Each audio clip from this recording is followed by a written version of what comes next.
I'm a cinematographer, and this is my YouTube studio.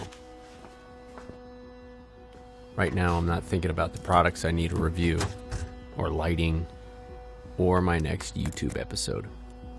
Right now, I'm thinking about the moon, and Copernicus, and his idea the sun is the center of the universe.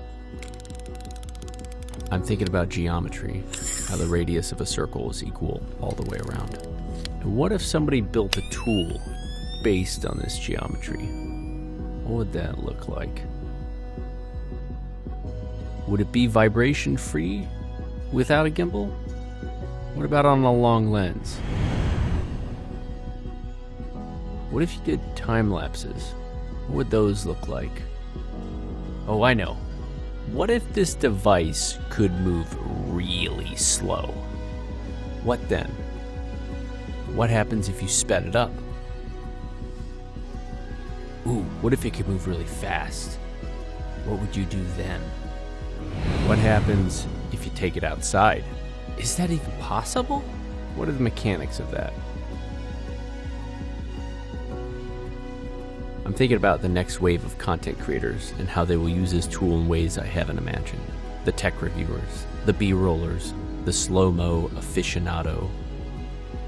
The next wave of DIY creators who work in their garage building the things they love with their hands. The actors who put themselves on tape with the only camera they have. The musicians who want to give the live stream the best performance they can. And now I'm thinking just how wrong Copernicus was. The center of the universe is not the sun. The center of the universe is you.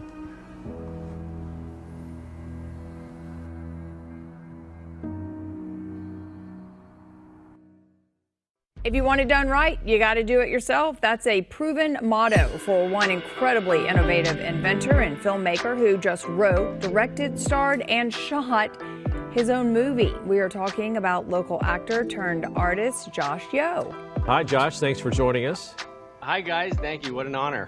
I think what I wanted to do was create a device that would channel my love and passion for cinematography, but also give others a tool that could maybe capture themselves in a way that they haven't seen before. But it's cool because it matches it, right? So for example, when you're getting here, most of your background is a little bit of the car and it's kind of black. Yeah. And you're like, okay, like you're in the emotion and stuff. But then when the shot finally resolves, you're facing these city lights are in the background. The mood is also changed. So by the time you're at the other side, it's go time. Like the city's back there. There's stuff happening. Yeah, I never seen that kind of shot before. You know what I mean? That long and drawn out. So it was pretty rad just like exploring that.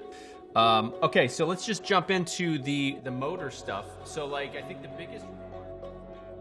the Orbit is the world's first ceiling-mounted motion-controlled camera dolly. I mean, there's nothing even like it on the market. My name is Josh Yeo. I'm a content creator, and this is the first tool that I've made for myself that I'm bringing to market, and I'm stoked. This product in particular is such an easy one because it's just one motor. You know what I mean? It's one axis. The biggest hurdle I have is just convincing people to screw 4 screws into their ceiling. So I don't know manufacturing or logistics, and that's when I got John involved. Like the ceiling? I mean, it's not a bad idea for most people that have white ceilings, which is pretty common.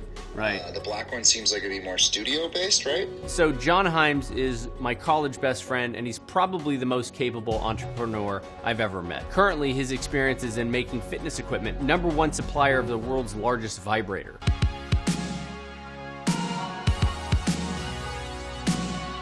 You probably shouldn't tell people that.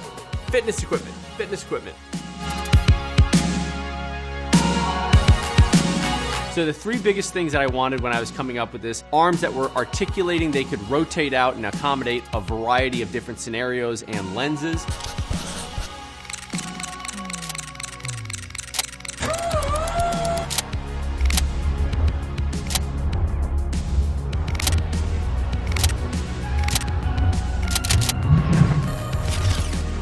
I also wanted the motor to be capable of pretty quick speeds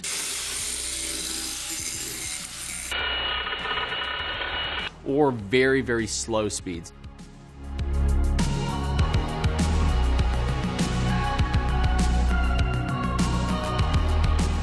And then the last thing is I wanted it to be absolutely silent.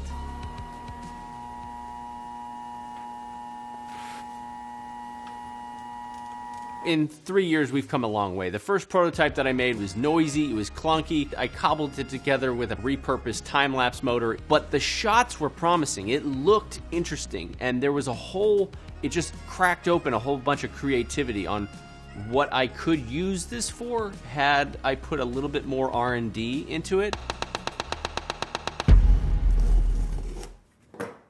Wow, it feels very lightweight. Already, I can tell you, I want these arms to be longer. And this definitely feels solid. Like, the joint is really strong. I'm really impressed with the joint.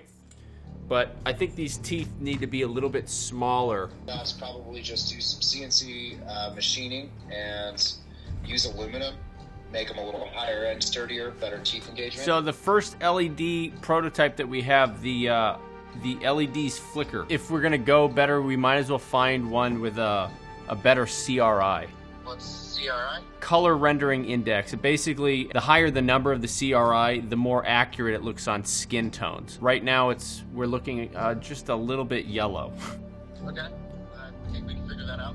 Now, motors are not my specialty, and that's where we needed some more help. The biggest requirement, I don't know how to solve the noise issues. Am I like losing my mind here? Right. Is that possible or is that impossible? Crazy. No, Josh, it's hard to do. One of the big mistakes people make is they always just think motor. So yeah, you've got to have a good motor that, first of all, doesn't have noisy gears. It doesn't have, poor build quality. It has to be really, really high quality. And then you have to have excellent electronics driving it. And this is one of the hard parts because those noises are hard to get rid of. And with motors, it's even worse. And that's when I teamed up with the guys over at Exebo.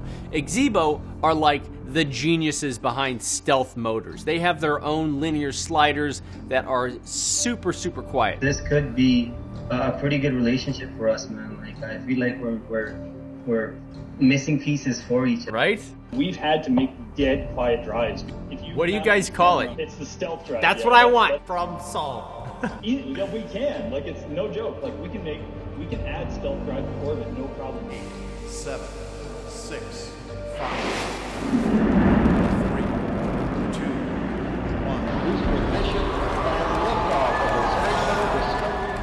1. It's a huge selling point because what I want to use this for is not just product videography, which is fast moving, right? But also like interview stuff, which is slow moving.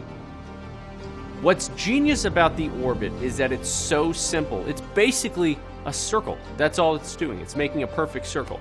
What you can do with this has a lot of practical uses. Like, for example, this camera right here.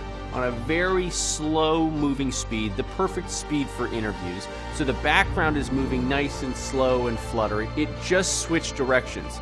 That's because I programmed it to go 45 degrees, and then it's going to stop, turn back the other way. And all of this is being done right now, and it's dead quiet. You can't hear it at all.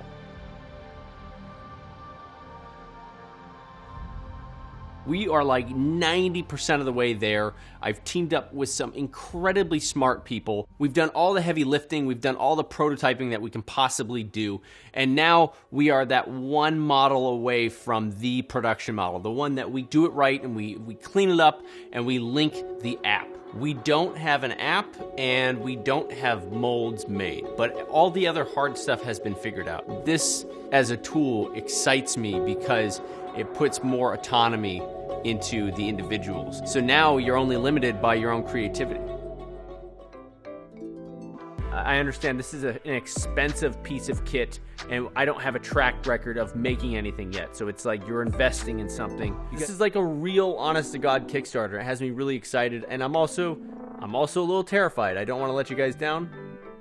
I won't let you down. You guys are probably wondering, will this fit in your room? Not everybody has a big studio like I do. The very first prototypes that I was using was in my bedroom. So if you're wondering about filming your entire closet and just all the stuff that doesn't look cool, you'd be surprised when you set a real thin depth of field, all the little light leaks and imperfections actually look beautiful, and that's what you want, especially when you shoot it on like 100mm macro and you blur out the background. You just don't want to shoot super wide and stop down and then basically, yeah, you're seeing a bedroom. The other thing to note is the wingspans. The studio and base kit opens up to 7 feet wide, but because the arms are different lengths, you can collapse them down and you can fit smaller spaces. 3 feet 8 inches is enough to spin around your body sitting in a chair. As for me, I'm off making my next episode. This is Josh Yeo saying thank you very much, stay creative, and go make some art.